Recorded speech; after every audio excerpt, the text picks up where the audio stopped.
Si tu connais déjà mon podcast, tu sais très bien qu'ici, je n'ai pas peur de parler de sujets corsés. Le balado corsé, qu'est-ce que c'est? Bien, en fait, c'est l'espace où est-ce qu'on parle de coparentalité. Que tu sois en couple, que tu sois séparé, que tu sois en famille recomposée, tu vas clairement trouver une astuce pour être capable de mieux communiquer avec ton coparent.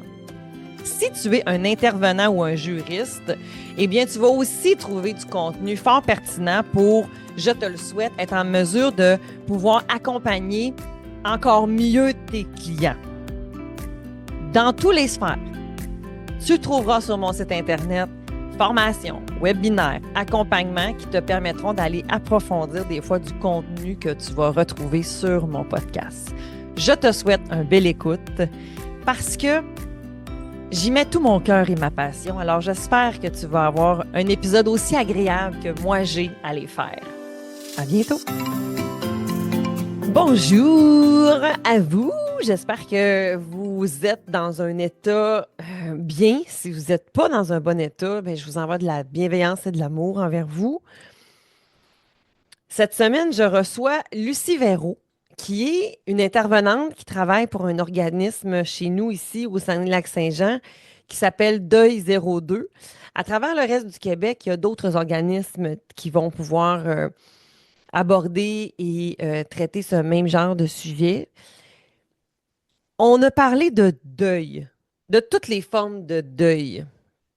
Les deuils d'une relation conjugale, les deuils de la perte d'un être cher, les deuils reliés à la retraite, les deuils reliés à la perte d'un animal. Et moi, ça, j'étais vraiment surprise de savoir que tu pouvais aller consulter pour ce genre de perte. Je trouve ça super important, je trouve ça tellement précieux, nos chers animaux.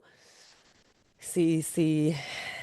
Des fois, c'est comme un peu banalisé, mais ils sont vraiment importants dans notre vie. Tu sais, souvent, des fois, ça a été notre partenaire le plus long qu'on a eu dans notre vie. Moi, je dis à mon chien souvent qu'il n'a pas le droit de décéder, fait que je le sais là, que ça va arriver. Vous n'êtes pas obligé de m'écrire pour me dire que ça va arriver, je le sais.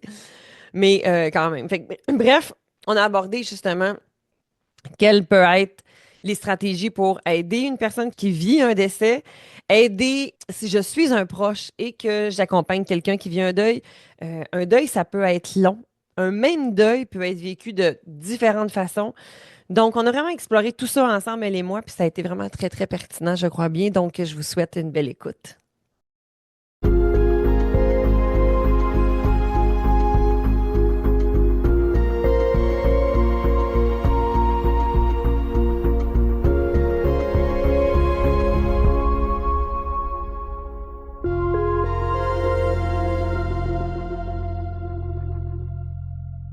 Bonjour et bienvenue à une autre émission de Équilibre tes relations. Très heureuse aujourd'hui de recevoir mon invitée Lucie Véro. Bonjour. Bonjour. Bonjour, Cynthia. Ça me fait vraiment plaisir que vous soyez, que tu sois là, en fait. Pourquoi? Parce que on va parler de deuil aujourd'hui. C'est un sujet que je trouve vraiment pertinent, que je trouve universel et tu représentes en même temps aujourd'hui l'organisme communautaire Deuil 02. C'est bien ça. Deuil 02, c'est uniquement au Saguenay-Lac-Saint-Jean ou il y en a ailleurs au Québec? Bien, Deuil 02, c'est la région du Saguenay-Lac-Saint-Jean, donc ça couvre le Saguenay-Lac-Saint-Jean. OK, fait que tout le secteur au complet. Oh, quand même? Exactement, quand même, oui. OK. Oh, ça doit faire beaucoup de demandes, ça, quand même, par année? Oui. Oui, c'est beaucoup de demandes, puis on a beaucoup de bénévoles aussi pour répondre justement à ces demandes-là. OK, je comprends. Oui, ça fonctionne beaucoup par le bénévolat. Des gens qui ont déjà passé par les ateliers ou les rencontres individuelles qui viennent après faire du bénévolat. OK. Donc, les services, dans le fond, que vous avez, il y a autant du suivi individuel qu'il y a du suivi de groupe. Oui, c'est sûr qu'on préfère le groupe parce que le groupe, il y a une belle dynamique qui se fait là, d'entraide, d'empowerment aussi dans le groupe. C'est vraiment... Ça ressemble à quoi, mettons, les ateliers de groupe? C'est des thèmes en particulier? Comment ça fonctionne? Bien, on va suivre les étapes du deuil. Okay. Fait qu'on va prendre mon bourquette avec les étapes du deuil. Puis c'est sur 10 rencontres où on fait les 7 étapes du deuil de mon bourquette. OK. Bourquette est l'auteur dans lequel vous vous Je inspirez. m'excuse, oui, qui était C'est auteur, puis qui a écrit beaucoup de livres, qui a donné des sessions aussi concernant les étapes du deuil. OK. Là, vous avez parlé des étapes, inquiétez-vous pas, on va tout parler de ça, justement, en fait. Mais ma question va avoir l'air peut-être un peu particulière, mais c'est quoi un deuil? Y a-tu juste quand on perd quelqu'un? Ah non. Il y a différents deuils. La retraite, le fait de laisser le milieu de travail, ses collègues, tout ça, c'est quand même un gros choc. Ouais. La retraite, la rupture amoureuse. La rupture amoureuse, c'est un grand deuil aussi. Le deuil animalier, qu'on oublie souvent. Oh, mais tellement! Oui. Oh oui, on vient de faire deuil, hospitaliser mon animal, justement. Mon Dieu, excuse-moi, puis c'est Non, vrai, mon Dieu, vas-y. j'ai tellement eu peur de le perdre, mais tellement. Oui, Fait qu'on peut aller à votre organisme pour ça? Oui. J'adore. Puis il y a des groupes, puis on a plus qu'on pense, là. Ah! Plus de personnes qui vivent le deuil animalier. Moi, j'ai ma fille qui a perdu son chat, puis elle l'avait à 8 ans. Elle l'a perdu, elle avait 21, 22 ans. Puis c'était l'amour de sa vie. C'est là. clair. Puis j'y en parlais dernièrement encore, puis elle s'en souvient encore, même si ça fait des années. C'était le premier amour de sa vie, c'était son chevalier, c'était... C'est vrai que c'est très encore tabou, important. quand même, de dire que... Ouais. On dirait qu'on se permet pas de vivre ce deuil-là. À quel point, mettons, vrai. les gens, ils sont gênés de vivre ce genre de deuil-là? Mais chaque deuil, les gens sont gênés, que ce soit un proche, un conjoint, un animal, une retraite, parce que toujours le jugement des autres. Souvent, on va voir une dame qui arrive puis qui va dire « Oh, tu sais, ça fait 1 an, mes enfants sont tannés, sont vraiment tannés que je pleure, que j'en parle encore. » Puis, tu sais, il n'y a pas de limite à un deuil où elles vont dire comme un animal, ben, tu sais, c'est juste un animal. Oui. Mais non, c'est pas juste On tendance un à animal. banaliser, en fait. C'est ça, c'est la banalisation. Puis souvent, c'est parce que l'entourage ne sait pas quoi faire avec la détresse de la personne. Avec l'endeuillé, ben Ouais, oui, tu sais, tellement. c'est assez, là. C'est Arrête. malaisant. C'est malaisant, puis ça fait... Mais c'est pas malaisant, c'est tu es mal à l'aise. C'est Tu ça. sais pas quoi dire, tu sais pas quoi faire. L'entourage est mal à l'aise face à ça. Ils ne savent plus quoi dire, ne savent plus quoi faire non plus pour aider la personne. OK. Donc, fait qu'un deuil, c'est toute perte, finalement. Toute perte, Oui. mais ça ne veut pas nécessairement dire que c'est relié à la C'est mort. Quand tantôt tu parlais Non. de la retraite, justement, ou... La santé, c'est vraiment oui. important. Ah, tellement! Ça, on a des ateliers, les gens vont perdre l'autonomie, vont perdre la Un santé. diagnostic, par Ils ne exemple? sont plus capables. Puis on le voit surtout avec la COVID longue, où est-ce que des gens ont perdu vraiment la santé, comme dernièrement la fabuleuse chanteuse qui ne pourra plus chanter. Là, Notre belle Céline? non. Non? OK. Parce que Non, Céline aussi, là, c'est pas clair. Laurence Jalbert. Ah, ouais, je savais même pas. Je ne sais pas si c'est pertinent, mais Laurence Jalbert ne pourra plus chanter. Elle a eu la COVID longue. Puis ça a été annoncé là, que... Mais ça, c'est vrai que c'est tout un deuil, là. Fait que, tu sais, c'est un deuil. Ça, on en a, là. La COVID longue, OK. qui ont perdu le goût, qui ont une fatigue extrême, ou souvent, bon, là, t'arrives, tu es diabétique, il faut que tu te soignes, c'est tout qu'un changement. Mais dans le fond, si je comprends bien, là, dans vos groupes, là, ça ne sera pas, mettons, multi-thèmes. Ça va être, on a un groupe pour le deuil animalier, un groupe pour, mettons, le deuil d'un proche, le deuil, OK. Oui, Puis conjoint, est-ce que le deuil conjoint d'un des proche, parents. bien, justement, ça va-tu être, mettons, si j'ai perdu un enfant, est-ce que ça Oui. va être avec, je vais être avec un groupe, Oui, mettons, de perdu deuil, un enfant, ça va être vraiment ensemble. juste des enfants? Juste des enfants, oui. Oh. C'est très, très, très important. On a eu dernièrement, justement, un groupe pour la perte d'un enfant. OK. Puis nos groupes ne sont pas... Il n'y a pas trop de personnes pour que tout le monde puisse avoir la chance de parler, comprends. de s'exprimer, Je comprends. de le vivre. Créer des liens, là, aussi, là, en fait. Créer des liens, mais de vivre. De vivre le deuil, là. C'est très, très important. J'avais d'autres choses à dire, j'ai oublié. C'est pas grave, mais moi, j'ai le goût de rebondir sur ce que tu dis quand tu me parles, en fait, que tu dis vivre son deuil. Lucie, comment on fait pour vivre son deuil? Comment on fait pour vivre un deuil? C'est on prend le temps. On prend le temps. Puis ce qui est très important, puis ça, je le dis à l'entourage aussi, ou quand quelqu'un vient nous voir, on prend le temps d'entendre et d'écouter la personne pleurer. Mais t'as pas On besoin prend de parler. le temps, pas besoin de parler. Tu peux juste être à côté puis il pleure. Oui, c'est That's ça. it. D'écouter, puis vraiment d'être empathique, puis de laisser la personne et d'être dans la compréhension que cette personne-là a vit quelque chose, elle laisse aller ses sentiments enfin, puis quelqu'un l'écoute. Ça, c'est tellement important d'écouter la souffrance de quelqu'un. Ouais, Que ce soit par des pleurs, par des cris, ouais. par des... comme ça, d'être fâché. Ouais, de la confrontation. C'est important. C'est de la reconnaissance. De cette façon-là, en écoutant la personne, on reconnaît sa souffrance. Tu es en train de dire c'est légitime ce que tu vis. C'est légitime. Exact. C'est un grand pas.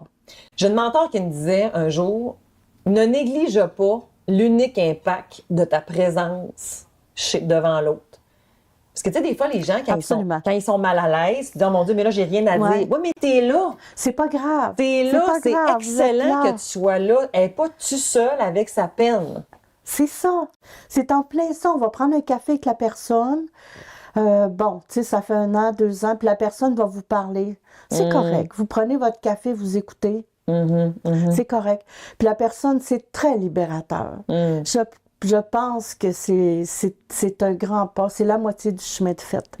Quand on peut trouver quelqu'un qui nous écoute vraiment dans notre... Puis combien de temps ça prend pour faire un deuil? Y a-t-il une réponse à ça? Non, il n'y en a pas de réponse. Non, il n'y en a pas. Hein? C'est individuel à chacun. Ça dépend de la perte, ça dépend de tellement d'affaires. Non, c'est ça. On peut pas... c'est unique à chaque personne. Es-tu d'accord avec moi, par exemple, Lucie, si mettons qu'on dit que une personne qui est seule et isolée, ça va prendre beaucoup plus de temps? Oui, c'est ça justement, je m'en allais vers là. Bon, je sentais qu'on s'en allait vers là. Je vais parler des proches aidants, si vous reconnaissez. Là, c'est très difficile parce qu'ils ont 2 deuils à faire. Le deuil de s'occuper de quelqu'un, elles passaient tout leur temps, les personnes, à s'occuper d'une personne. Là.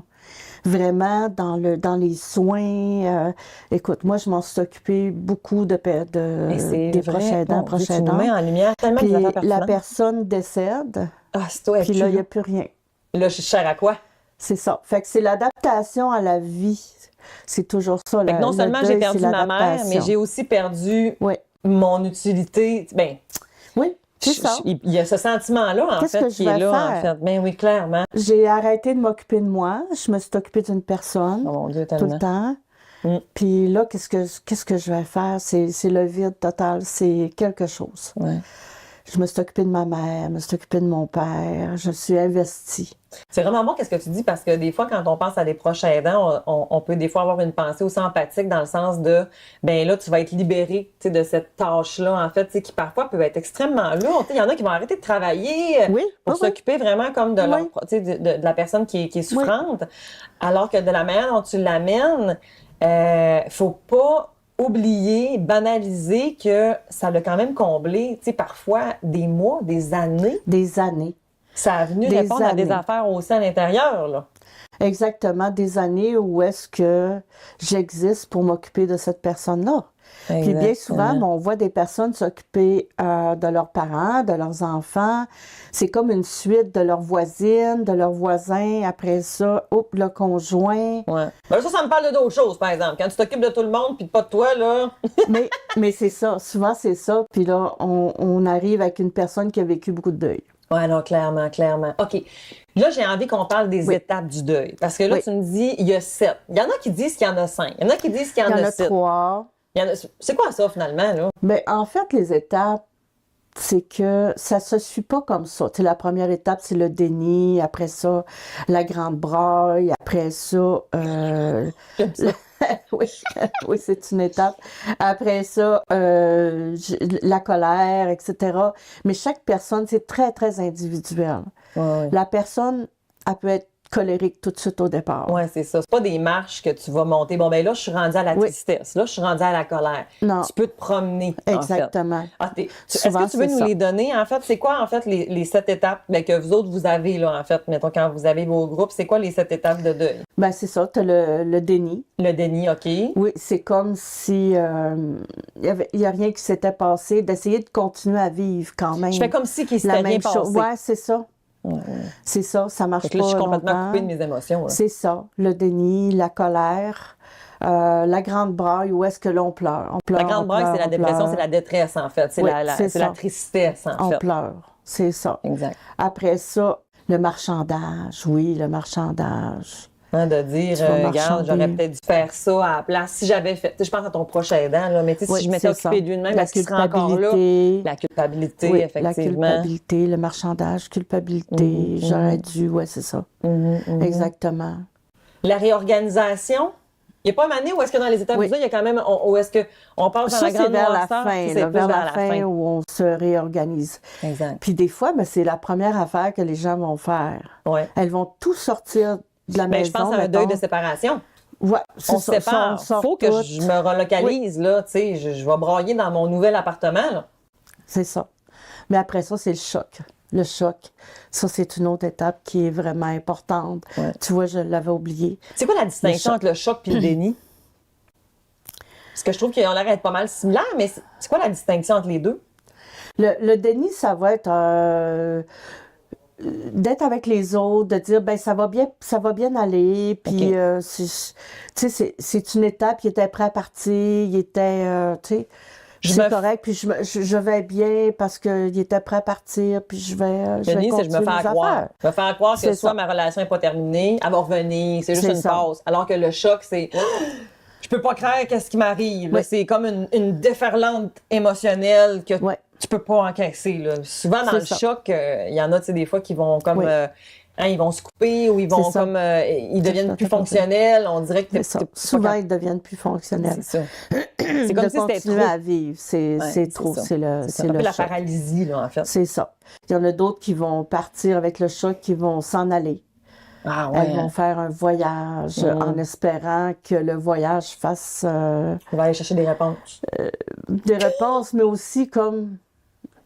Tu sais, ça fait partie aussi du déni. Je vais aller en voyage, comme ça, je n'y penserai plus. Oui, je comprends. Je vais essayer de m'éloigner de ça, mais souvent, ça ne fait pas. Oui, très bon genre, ça. OK. C'est ça. Puis l'autre deuil, j'ai complètement... Y a-t-il une étape, mettons, qui est plus importante que les autres? Y a-t-il une étape, mettons, qu'on dit, celle-là, si on la fait pas, ça peut cristalliser, ça peut comme faire en sorte que la personne va avoir de la difficulté à se remonter? Oui, la réadaptation. OK. Si, admettons, une personne va rester coincée dans le choc et ne se réadapte pas à sa nouvelle vie, je comprends, OK. C'est sûr qu'elle va rester choquée. Oui, je comprends, OK. Puis si elle a eu déjà des deuils auparavant, dans le passé, c'est dangereux. Si ces deuils-là ne sont pas réglés... Ça peut devenir traumatique, en fait. Exactement. OK, oui, c'est exactement, ça, je comprends. Ça peut devenir traumatique. Tout à fait. Puis là, oui. Là, la psy en moi a le goût de dire, en fait, est-ce que vous remarquez souvent que les gens ont plus de facilité à aller dans la colère que dans la tristesse? Les gens qui arrivent sont démunis. Elles sont là, sont comme ça, sont assis, puis elles sont démunies. Elles savent pas quoi faire. Elles sont là, puis elles ne savent pas quoi faire avec ça. Mon conjoint est décédé, ma mère est décédée. Qu'est-ce que je fais, là? Qu'est-ce que je fais? Mon enfant est décédé, je ne suis pas capable de passer au travers. Qu'est-ce que je fais? C'est quoi le premier conseil que vous pourriez donner à une personne qui arrive comme ça puis qui est démunie? C'est toujours de l'écouter. On écoute, OK? Oui, on va être en mode écoute. Parfois, ça peut prendre 1, 2, 3, 4, 5 rencontres à écouter la personne, verbaliser.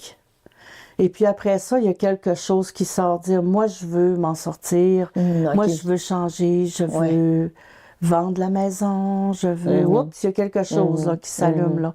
J'ai d'autres enfants, Puis là, on peut l'accompagner à ce moment-là dans... Est-ce que vous faites ça? Est-ce que vous accompagnez les gens dans les démarches ou c'est pas vraiment dans votre mandat? On est vraiment plus dans... Oui et non, c'est que la personne va nous en parler. Je comprends. Tu sais, ça nous intéresse. Et puis, Est-ce que ta maison est vendue? Comment ça a été? C'est ça, mais pas dans les démarches. Oui, je comprends. À ce moment-là, on va référer à d'autres organismes qui peuvent accompagner la personne. Oui, OK. Vraiment. OK, je comprends.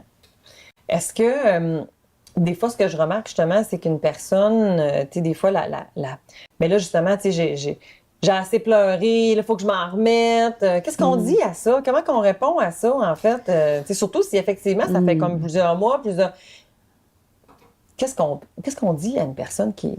De prendre le temps. De prendre le temps, comme je disais au début. On revient, en fait, à essayer de la légitimer, en fait. C'est ça, légitimer. Qu'elle sorte de sa tête, dans le fond, qu'elle reste dans son cœur. Oui, c'est ça. Mais on avertit de choisir les bonnes personnes. Parfois, on a des amis ou l'entourage est tanné, se dit tanné de l'entendre ou quelque chose. On va choisir. Puis, on est là pour ça aussi. À suivre les ateliers, à faire des rencontres avec nous. On est là pour ça, pour écouter cette personne-là aussi dans son deuil. Choisir les bonnes personnes. Tantôt, tu as parlé, en fait, justement, que si je suis un proche d'un endeuillé, en fait, d'une personne qui vit un deuil, comment on peut l'accompagner en dehors de, tu sais, justement, mettons, la présence physique, en dehors, mettons, de l'écoute? Y a-t-il quelque chose, en fait, tu sais, qui peut... Soit, en fait, des conseils que tu dirais, ça, il ne faudrait pas aller là. Tu sais, en fait, ou ça peut vraiment être bien. Parce que, comme tu dis, les gens sont souvent très mal à l'aise. Ils ne savent pas quoi dire. C'est ça. C'est d'abord de ne pas juger.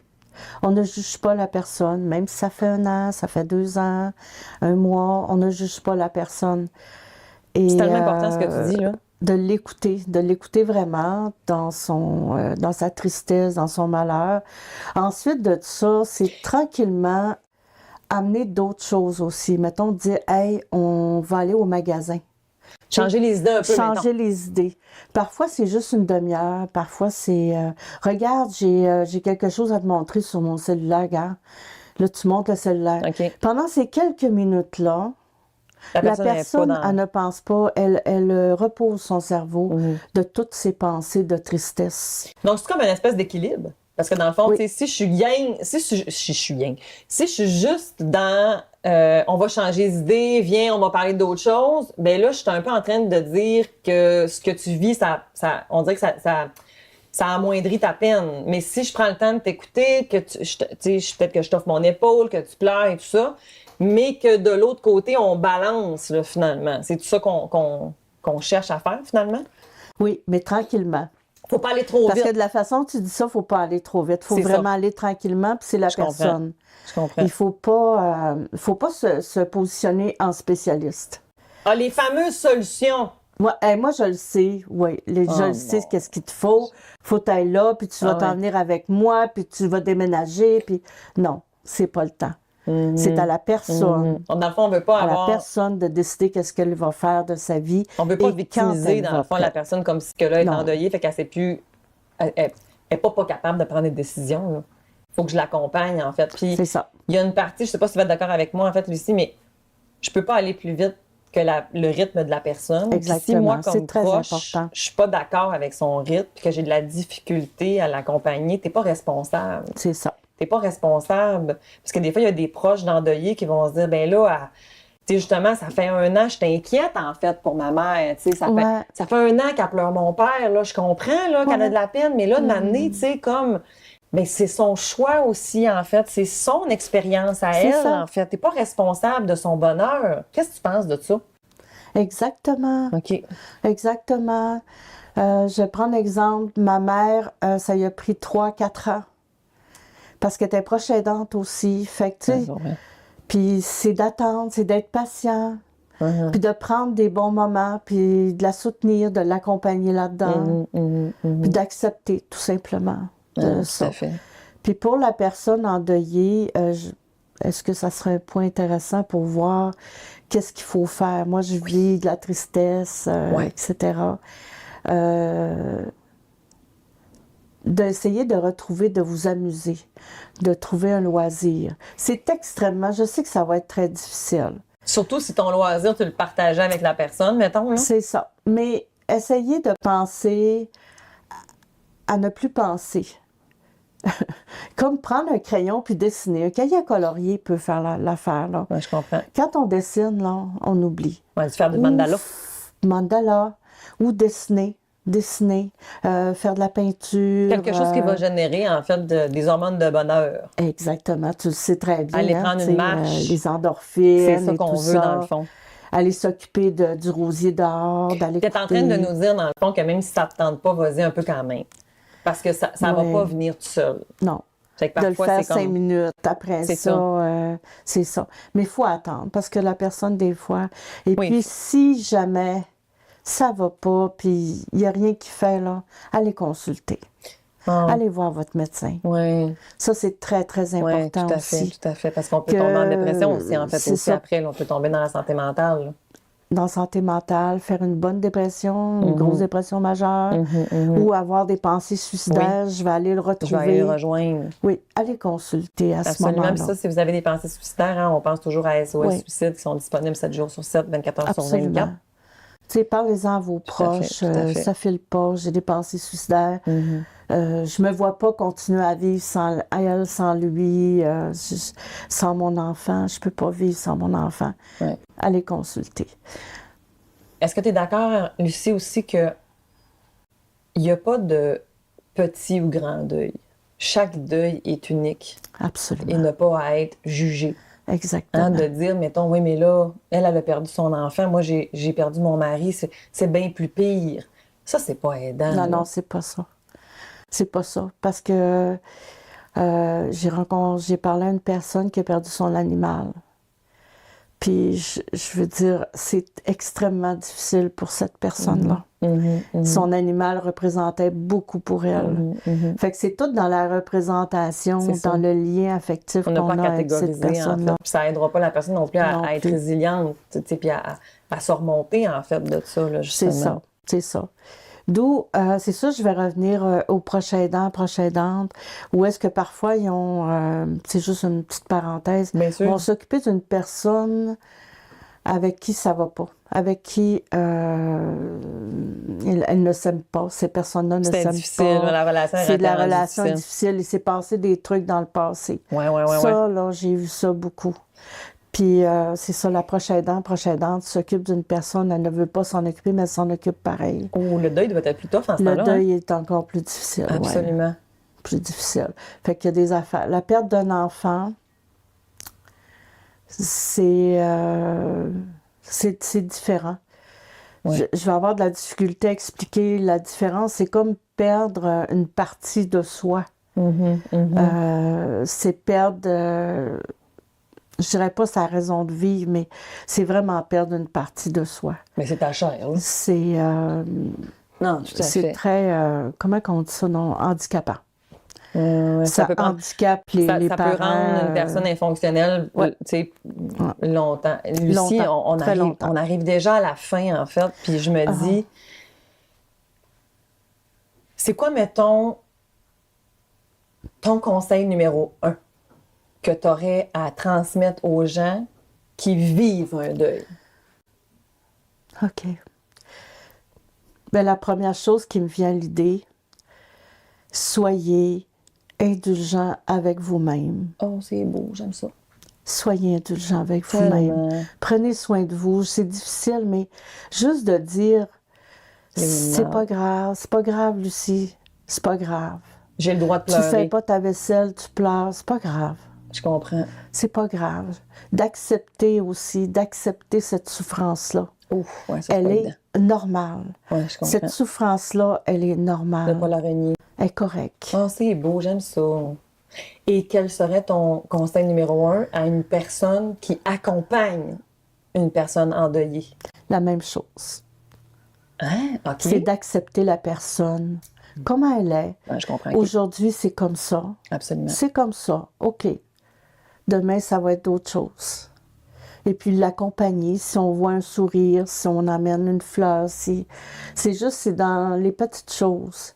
C'est pas de faire des choses en grand, mais d'y aller tranquillement. Tranquillement. Soyez gentil avec vous-même, s'il vous plaît. Tellement. Parce que la personne qui accompagne l'autre, elle a de la peine.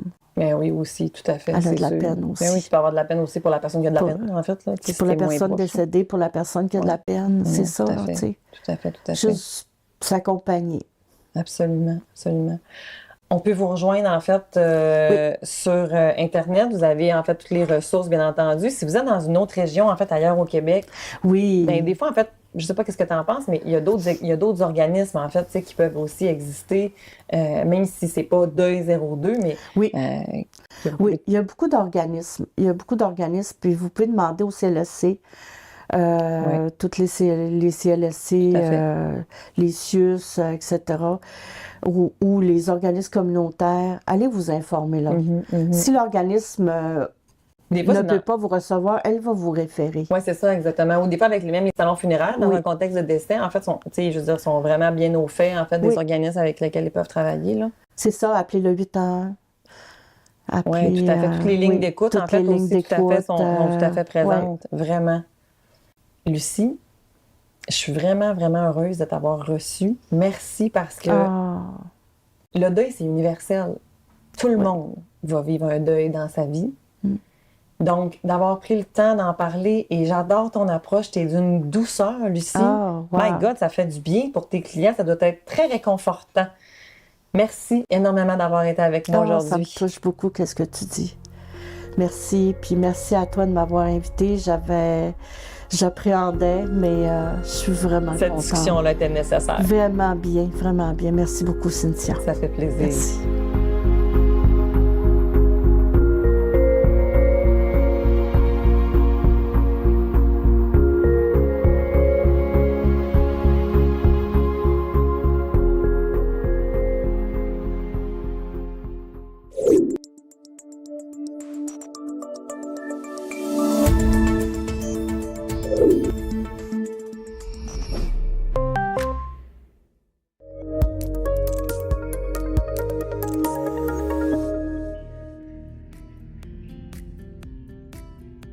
Si aujourd'hui, à travers l'épisode, tu t'es rendu compte que peut-être que ta coparentalité a besoin d'être accompagnée, eh bien, sache que l'accompagnement Cococo est présent pour toi.